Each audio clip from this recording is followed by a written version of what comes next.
So today, we're going to dive into the new science of hunger. We're talking about this groundbreaking idea that when it comes to weight, it's not just your willpower, it's your biology that's really in the driver's seat. I mean, we've all heard this, right? It's the message we've been fed our entire lives. This idea that our weight is just a simple test of character. And if you're struggling, well, the story has always been that you're just not trying hard enough. Okay, but what if we've been looking at this all wrong? This is where everything starts to shift. What if the real fight isn't against your own laziness, but against a powerful, ancient biological system that is actively working against you? This single question, you guys, is turning our entire understanding of weight on its head. And that's exactly what we're going to get into. We are going to unpack this new science, moving past all the blame and shame, and getting into the biology to figure out what's really going on inside our bodies. So, first things first, we've got to tear down the old way of thinking. For so long, we've been told weight is all about willpower. But that's not the whole story, not even close. Let's dig into why that old narrative is just plain wrong.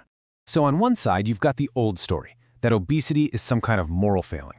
But on the other side, that's the new science, and it tells a totally different story.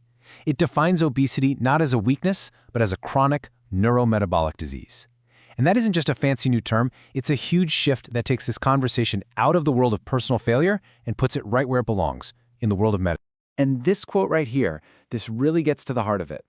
Hunger isn't a choice you just make at dinner time. No way. It's a complex set of signals, a biological order that's sent down from the most powerful organ you have, your brain.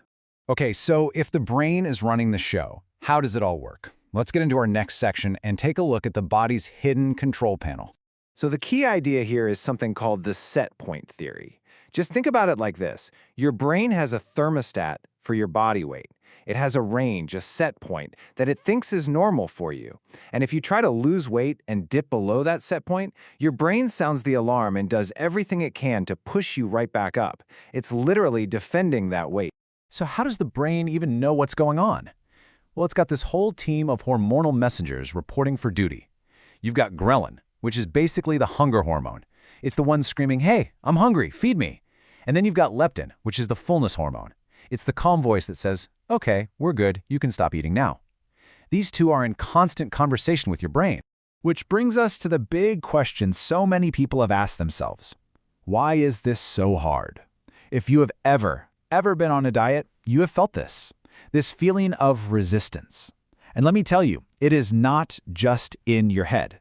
Your body is really, truly fighting back. And here's exactly how it does it. When your brain senses you're losing weight, it hits the panic button. First, your hunger hormones like ghrelin go through the roof, making you feel starving. Second, your metabolism slows way down to save energy. And third, your body just becomes super efficient, burning fewer calories overall. It's a full-on defense mechanism. So here's the bottom line. Your brain has no idea you're just trying to look good for a vacation.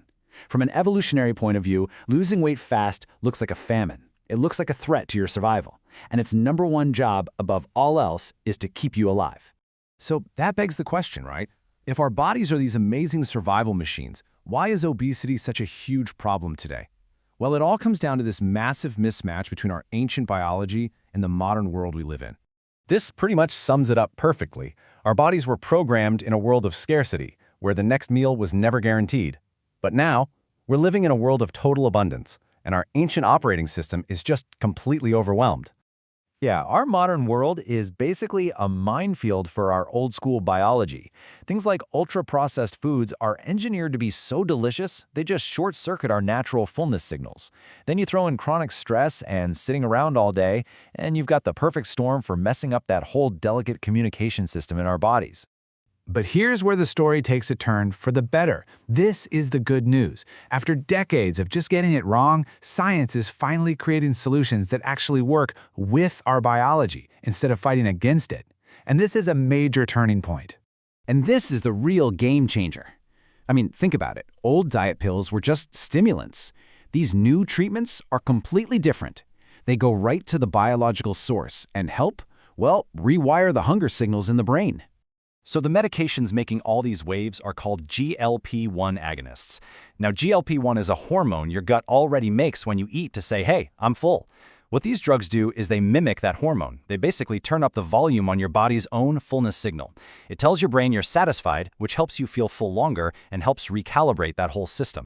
And the results, honestly, they are just staggering. In clinical trials, people are seeing an average body weight reduction of 15 to 22%.